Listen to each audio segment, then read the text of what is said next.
ಸ್ನೇಹಿತರೆ ನಮಸ್ಕಾರ. ನ್ಯೂಸ್ 18 ಕನ್ನಡದ ಫೇಸ್ಬುಕ್ ಮತ್ತು ಯೂಟ್ಯೂಬ್ಗೆ ಸ್ವಾಗತ. ನಾನು ಗಂಗಾಧರ್ ವಾಗಟ. ಪ್ರತಿನಿತ್ಯ ವಿಶೇಷವಾದಂತಹ ಸುದ್ದಿಗಳನ್ನು ನಿಮ್ಮೊಂದಿಗೆ ಹಂಚಿಕೊಳ್ತಾ ಇರ್ತೇನೆ ಸ್ನೇಹಿತರೆ.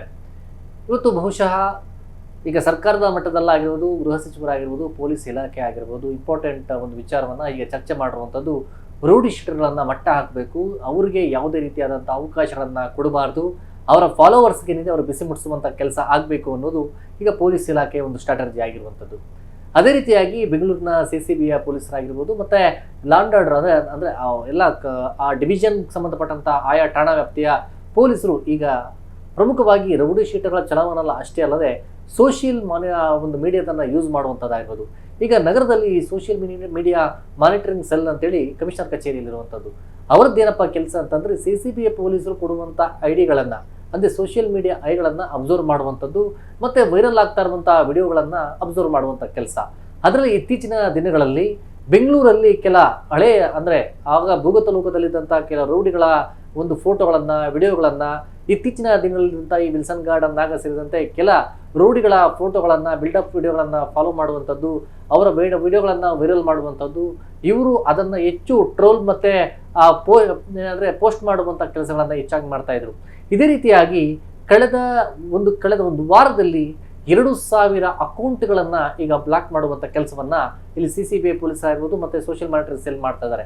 ಮೊದಲನೇದಾಗಿ ಆ ಡಿಲೀಟ್ ಮಾಡುವಂಥ ಕೆಲಸವನ್ನು ಈಗ ಪೊಲೀಸರು ಮಾಡ್ತಾ ಇದ್ದಾರೆ. ಯಾಕಂತಂದರೆ ಇತ್ತೀಚಿನ ದಿನದಲ್ಲಿ ವಿಲ್ಸನ್ ಗಾರ್ಡನ್ ನಾಗ ಜೈಲಿಂದ ರಿಲೀಸ್ ಆದಮೇಲೆ ಆತ ಬರುವಂಥ ವಿಡಿಯೋ ಆಗಿರ್ಬೋದು, ಆತನ ಹಳೆಯ ಫೋಟೋಸ್ ಆಗಿರ್ಬೋದು ಮತ್ತು ಬರ್ತ್ಡೇಯಲ್ಲಿ ಹೆಚ್ಚಾಗಿ ಅಲ್ಲಿ ಒಂದು ವಿಡಿಯೋಗಳನ್ನು ಹಾಕುವಂಥದ್ದು, ಇದು ಬಿಲ್ಡಪ್ ಕೊಡುವಂಥ ಒಂದು ವಿಡಿಯೋಗಳನ್ನು ಪೋಸ್ಟ್ ಮಾಡುವಂಥದ್ದು.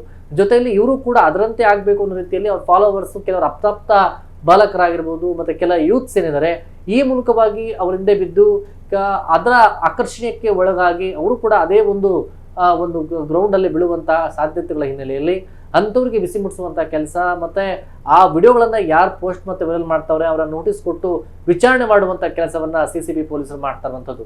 ಈ ಮೂಲಕವಾಗಿ ಸುಮಾರು 2,000ಕ್ಕೂ ಹೆಚ್ಚು ವಿಡಿಯೋಗಳನ್ನು ಡಿಲೀಟ್ ಮಾಡಲಾಗಿದೆ. ಯಾಕಂದರೆ ಇದಲ್ಲದೆ ಬೆಂಗಳೂರು ಅಷ್ಟೇ ಅಲ್ಲದೆ ಹೊರ ಜಿಲ್ಲೆಗಳಲ್ಲೂ ಕೂಡ ಅಲ್ಲಿದ್ದಂಥ ಕೆಲ ರೂಢಿಗಳಾಗಿರ್ಬೋದು, ಬೇರೆ ಬೇರೆ ಆಕ್ಟಿವಿಟೀಸ್ ಅಪರಾಧ ಪ್ರಕರಣಗಳಲ್ಲಿರುವಂಥವ್ರನ್ನು ಆ ರೀತಿಯಾಗಿ ಬಿಲ್ಡಪ್ ಕೊಟ್ಟು ಪ್ರಚೋದನೆ ಮಾಡುವಂಥ ರೀತಿಯಲ್ಲಿ ಹೆಚ್ಚಾಗಿ ಅಪ್ರಾಪ್ತ ಯುವಕರು ಅದರಲ್ಲಿ ಆ ಒಂದು ಇನ್ವಾಲ್ವ್ಮೆಂಟ್ ಆಗ್ತಾ ಇರುವಂಥ ಬಗ್ಗೆ ಪೊಲೀಸರಿಗೆ ಮಾಹಿತಿ ಸಿಗ್ತಾ ಇದೆ. ಹೀಗಾಗಿ ಆ ಅಕೌಂಟ್ಗಳಲ್ಲಿ ಡಿಲೀಟ್ ಮಾಡುವಂಥದ್ದು, ಆ ಐಡಿಯಾನ ಯಾರು ಯೂಸ್ ಮಾಡ್ತಾ ಇದ್ದಾರೆ ಅಂಥವ್ರನ್ನ ಪತ್ತೆ ಮಾಡಿ ನೋಟಿಸ್ ಕೆಲಸ ಮಾಡ್ತಾ ಇದ್ದಾರೆ. ಇದಲ್ಲದೆ ಕೆಲವರು ಫೇಕ್ ಐಡಿಗಳನ್ನು ಕ್ರಿಯೇಟ್ ಮಾಡಿ ಆ ಮೂಲಕ ರೌಡಿ ಶೀಟರ್ಗಳಿಗೆ ಬಿಲ್ಡಪ್ ಕೊಡುವಂಥ ಕೆಲಸವನ್ನು ಪೋಸ್ಟ್ ಮಾಡುವಂಥದ್ದು, ವೈರಲ್ ಮಾಡುವಂಥದ್ದು, ಪ್ರವೋಕ್ ಮಾಡುವಂಥದ್ದು. ಆ ಮೂಲಕ ಇವರು ಕೂಡ ನಾವು ಯೂತ್ಸ್ ಸಾಕಷ್ಟು ಮಂದಿ ಅಲ್ಲೆಲ್ಲ ಜಮಾವಣೆ ಆಗ್ತಾ ಇದ್ದಾರೆ ಅಂತೇಳಿ ಈ ರೀತಿಯಾಗಿ ಕೆಲ ವಿಡಿಯೋಗಳನ್ನು ವೈರಲ್ ಮಾಡುವಂಥ ಕೆಲಸವನ್ನು ಮಾಡ್ತಾ ಇದ್ರು. ಅದಕ್ಕೆ ತಕ್ಕ ಪಾಠವನ್ನು ಕಳಿಸ್ಬೇಕು ಅಂತೇಳಿ ಈಗ ಮೊದಲ ಹಂತದಲ್ಲಿ ಸೋಷಿಯಲ್ ಮೀಡಿಯಾ ಮಾನಿಟರಿಂಗ್ಸ್ ಅಂದರೆ ಪ್ರತಿ ಬಾರಿ ಕೂಡ ಆಗುತ್ತೆ. ಈ ಬಾರಿ ಅದನ್ನು ತುಂಬ ಗಂಭೀರವಾಗಿ ತೆಗೆದುಕೊಂಡು ಆ ವಿಡಿಯೋಗಳನ್ನು ಕೂಡ ಡಿಲೀಟ್ ಮಾಡಿಸಿ, ಅಕೌಂಟ್ಗಳನ್ನು ಬ್ಲಾಕ್ ಮಾಡಿಸಿ, ಯಾರು ಕೆಲವರು ಸಿಕ್ಕಂಥವ್ರಿಗೆ ಕರೆಸಿ ವಾರ್ನಿಂಗ್ ಕೊಡುವಂಥ ಕೆಲಸವನ್ನು ಪೊಲೀಸರು ಮಾಡ್ತಾ ಇದ್ದಾರೆ. ಜೊತೆಯಲ್ಲಿ ಆಯಾ ಠಾಣಾ ವ್ಯಾಪ್ತಿಯಲ್ಲಿ ರೌಡಿಗಳಿಗೆ ಯಾರು ಮನೇಲಿ ಇರ್ತಾರೆ ಮಾರಕಾಸ್ತ್ರವನ್ನು ಇಟ್ಕೊಳ್ಳುವಂಥದ್ದಾಗಿರ್ಬೋದು, ಸದಾ ಒಂದು ಕ್ರೈಮ್ ಚಟುವಟಿಕೆಗಳಲ್ಲಿ ಭಾಗಿಯಾಗ್ತಾ ಇರುವಂಥವ್ರು ಯಾರಿದ್ದಾರೆ ಅಂಥವ್ರನ್ನ ಅಬ್ಸರ್ವ್ ಮಾಡಿ ಸ್ಟೇಷನ್ ವೈಸ್ ಬಿಸಿ ಮುಟ್ಟಿಸ್ಬೇಕು ಅಂತೇಳಿ ಇಲ್ಲಿ ಆಲ್ರೆಡಿ ಕಮಿಷನರ್ ಸಿಮಂತ್ ಕುಮಾರ್ ಸಿಂಗ್ ಅವರು ಕೂಡ ಒಂದು ಸೂಚನೆಯನ್ನು ಕೊಟ್ಟಿರುವಂಥದ್ದು.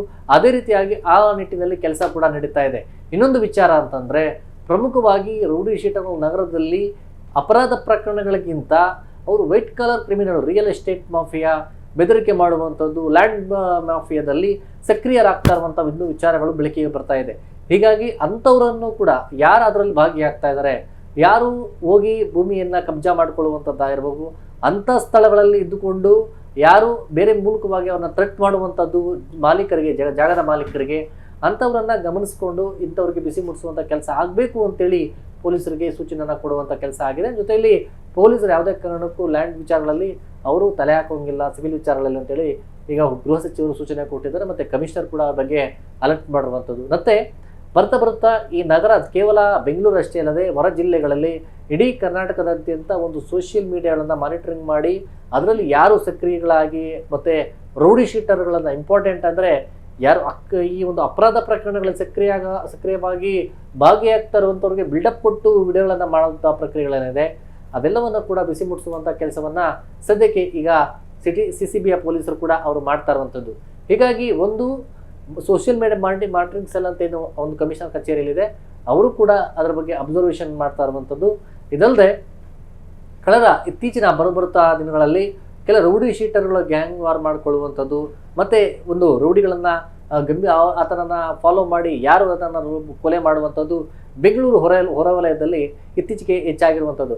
ಕಿಡ್ನಾಪ್ ಮಾಡುವಂಥದ್ದಾಗಿರ್ಬೋದು, ಮತ್ತು ಆಮೇಲೆ ಕೊಲೆ ಮಾಡುವಂಥದ್ದು, ಹಳೆ ದ್ವೇಷದ ಹಿನ್ನೆಲೆಯಲ್ಲಿ ರಿವೆಂಜ್ಗೆ ಕೊಲೆ ಮಾಡುವಂಥದ್ದು, ಇವೆಲ್ಲವೂ ಕೂಡ ಕೆಲವೊಂದಿಷ್ಟು ಔಟ್ಸ್ಕರ್ಟ್ ಏರಿಯಾಗಳಲ್ಲಿ ನಡೀತಾ ಇದೆ, ಲ್ಯಾಂಡ್ ವಿಚಾರಗಳಲ್ಲಾಗಿರ್ಬೋದು. ಹೀಗಾಗಿ ಅಂಥವನ್ನ ಕೇವಲ ಏನೋ ಒಂದು ವಿಚಾರಕ್ಕೆ ಒಂದು ಹಳೆ ವೈಷಮ್ಯಕ್ಕೆ ಕೊಲೆ ಆಯಿತು ಅಂತಲ್ಲ, ಗ್ರೌಂಡ್ ಮಟ್ಟದಲ್ಲಿ ಅಧಿಕಾರಿಗಳು ಅಂಥ ಸಂದರ್ಭದಲ್ಲಿ ಹೋಗಿ ಅದರ ಹಿನ್ನೆಲೆ ಏನು ಅನ್ನೋದು ಬೇರೆ ಬೇರೆ ರೀತಿಯಾದಂಥ ವಿಚಾರಗಳಿರುತ್ತೆ. ಕೆಲ ಆರೋಪಿಗಳು ಬಂದು ಶರಣಾಗತಿ ಆಗ್ತಾರೆ, ಆದರೆ ಶರಣಾಗತಿಯವರು ಆಗೋರು ಬೇರೆ, ಕೊಲೆ ಮಾಡಿದಂಥವ್ರು ಬೇರೆ, ಅದ್ರ ಹಿಂದೆ ಇದ್ದಂಥವ್ರು ಬೇರೆ, ದುಡ್ಡು ಕೊಟ್ಟಂಥವ್ರು ಬೇರೆ, ಸುಪಾರಿ ಕೊಟ್ಟಂಥವ್ರು ಬೇರೆ. ಹೀಗಾಗಿ ಇವೆಲ್ಲವನ್ನ ಕೂಡ ಹಿನ್ನೆಲೆಯಾಗಿ ನೀವು ಗ್ರೌಂಡ್ ಮಟ್ಟದಲ್ಲಿ ತನಿಖೆ ಮಾಡಿ ವಿಚಾರಣೆ ಮಾಡಬೇಕು ಅಂತೇಳಿ ಅವರು ಸೂಚನೆಯನ್ನು ಕೊಟ್ಟಿರುವಂಥದ್ದು. ಸದ್ಯದ ಮಟ್ಟಿಗೆ ಇನ್ನೂ ಕೂಡ ಇನ್ವೆಸ್ಟಿಗೇಷನ್ ಕೂಡ ಪೊಲೀಸರು ಆ ಬಗ್ಗೆ ಅಂದರೆ ನಡೆಸುವಂಥ ಹಂತದಲ್ಲಿ ರೌಡಿ ಶೀಟರ್ಗಳನ್ನು ಆಗಾಗ ಠಾಣೆಗೆ ಕಳಿಸುವಂಥದ್ದಾಗಿರ್ಬೇಕು, ಅವರಿಗೆ ಒಂದು ಬಿಸಿ ಮುಟ್ಟಿಸುವಂಥದ್ದು, ಯಾರು ಕೂಡ ಅದರಲ್ಲಿ ಭಾಗ್ಯ ಆಗಬಾರ್ದು ಅಂತೇಳಿ ಸೂಚನೆ ಕೊಡುವಂಥದ್ದು, ಒಂದು ರೌಡಿ ಪೆರೇಡ್ ನಡೆಸುವ ಮೂಲಕ. ಅದಲ್ಲದೆ ಯಾರು ಕಳೆದ 5-6 ವರ್ಷಗಳಿಂದ ಒಂದು ರೌಡಿ ಆಕ್ಟಿವಿಟೀಸ್ನಲ್ಲಿ ಭಾಗಿಯಾಗದೆ ಅವರು ಒಂದು ಬೇರೆ ರೀತಿಯ ಬದಲಾವಣೆಯ ಒಂದು ನಿಯಮದ ಪ್ರಕಾರವಾಗಿ ಅವರು ಸಮಾಜಮುಖಿಯಾಗಿ ಕೆಲಸವನ್ನು ಮಾಡಿಕೊಂಡು ಏನೋ ಒಂದು ದುಡಿಮೆ ಮಾಡಿಕೊಂಡು ಜೀವನವನ್ನು ಮಾಡ್ತಾ ಇದ್ದಾರೆ, ಅಂಥವ್ರನ್ನ ರೌಡಿ ಪಟ್ಟಿಯಿಂದ ತೆಗಿಬೇಕು. ಕೇವಲ ಪೊಲೀಸರು ಅವರನ್ನು ರೂಢಿ ಪಟ್ಟಿಯಲ್ಲಿರಲಿ ಅನ್ನೋ ಕಾರಣಕ್ಕೆ ಅವರನ್ನು ಪದೇ ಪದೇ ಕರೆಸಿ ಅವಮಾನ ಮಾಡುವಂಥ ರೀತಿಯಲ್ಲಿ ನಡ್ಕೊಳ್ಬಾರ್ದು. ಯಾರು ಅಪರಾಧ ಚಟುವಟಿಕೆಗಳಿದ್ದು ಬಿಲ್ಡಪ್ ಕೊಡ್ತಾರೆ ಅಂಥವ್ರಿಗೆ ಬಿಸಿ ಮುಟ್ಟಿಸ್ಬೇಕು. ಒಂದು ಬದಲಾವಣೆಯ ಒಂದು ಜೀವನವನ್ನು ಬಯಸ್ಕೊಂಡು ಅವರು ಒಳ್ಳೆ ರೀತಿಯಲ್ಲಿ ಬದುಕ್ತಾ ಇದ್ದಾರೆ, ಕಳೆದ 5 ವರ್ಷಗಳಿಂದ ಅವರು ಯಾವುದೇ ರೀತಿಯಾದಂಥ ಆಕ್ಟಿವಿಟೀಸ್ ಅಲ್ಲಿಲ್ಲ ಅಂದರೆ ಅವರಿಂದ ರೂಢಿ ಪಟ್ಟಿಯಿಂದ ತೆಗೆದು ಅವರಿಗೆ ಬದುಕೋಕ್ಕೆ ಒಂದು ಅವಕಾಶವನ್ನು ಕೊಡಬೇಕು ಒಳ್ಳೆ ರೀತಿಯಲ್ಲಿ ಅಂತೇಳಿ ಅವರಿಗೆ ಸಹಕಾರ ಕೊಡಬೇಕು ಅಂತೇಳಿ ಪೊಲೀಸ್ ಇಲಾಖೆ ಅಂದರೆ ಹಿರಿಯ ಸೀನಿಯರ್ ಆಫೀಸರ್ಸ್ ಗ್ರೌಂಡ್ ಮಟ್ಟದಲ್ಲಿರುವಂಥ ಕೆಲ ಹಂತದ ಅಧಿಕಾರಿಗಳಿಗೆ ಸೂಚನೆ ಕೊಟ್ಟಿದ್ದಾರೆ. ಸದ್ಯಕ್ಕೀಗ ಸೋಷಿಯಲ್ ಮೀಡಿಯಾ ಮಾನಿಟರಿಂಗ್ಸ್ ಎಲ್ಲ ಆಗಿರ್ಬೋದು, CCTV ಪೊಲೀಸರು ಈ ರೌಡಿ ಶೀಟರ್ ಬಿಲ್ಡಪ್ ಕೊಡುವಂಥ ವಿಡಿಯೋಗಳನ್ನು ಮಾಡ್ಕೊಂಡು ಯಾರು ಅಬ್ಸರ್ವ್ ಅಂದರೆ ಪೋಸ್ಟ್ ಕೊಟ್ಟು ಬಿಲ್ಡಪ್ ಕೊಡ್ತಾ ಇದ್ರು ಅಂಥವ್ರಿಗೆ ಬಿಸಿ ಮುಟ್ಟಿಸುವಂಥ ಕೆಲಸ ಮಾಡಿರುವಂಥದ್ದು. ಸ್ನೇಹಿತರೆ, ಈ ಮಾಹಿತಿ ನಿಮಗೆ ಇಷ್ಟವಾಗಿದ್ದಲ್ಲಿ News18 ಕನ್ನಡದ ಫೇಸ್ಬುಕ್ ಮತ್ತು ಯೂಟ್ಯೂಬ್ ಸಬ್ಸ್ಕ್ರೈಬ್ ಮಾಡಿ ಮತ್ತು ಶೇರ್ ಮಾಡಿ. ಧನ್ಯವಾದ. ನಿರ್ಭೀತ, ನಿಷ್ಪಕ್ಷಪಾತ, ವಿಶ್ವಾಸಾರ್ಹ ಸುದ್ದಿಗಳಿಗೆ ಮತ್ತೊಂದು ಹೆಸರಾಗಿರುವಂತ News18 ಕನ್ನಡ ಈಗ ಆಪ್ನಲ್ಲೂ ಲಭ್ಯವಿದೆ. ದಯವಿಟ್ಟು ಇಲ್ಲಿರುವ QR ಕೋಡ್ ಅನ್ನ ಸ್ಕ್ಯಾನ್ ಮಾಡಿಕೊಂಡು ಆಪ್ ಅನ್ನ ಡೌನ್ಲೋಡ್ ಮಾಡೋದಕ್ಕೆ ಮರಿಬೇಡಿ. ನಿಮ್ಮ ಬೆಂಬಲ ಹೀಗೆ ಸದಾ ನಮ್ಮೊಂದಿಗಿರಲಿ. ಧನ್ಯವಾದ.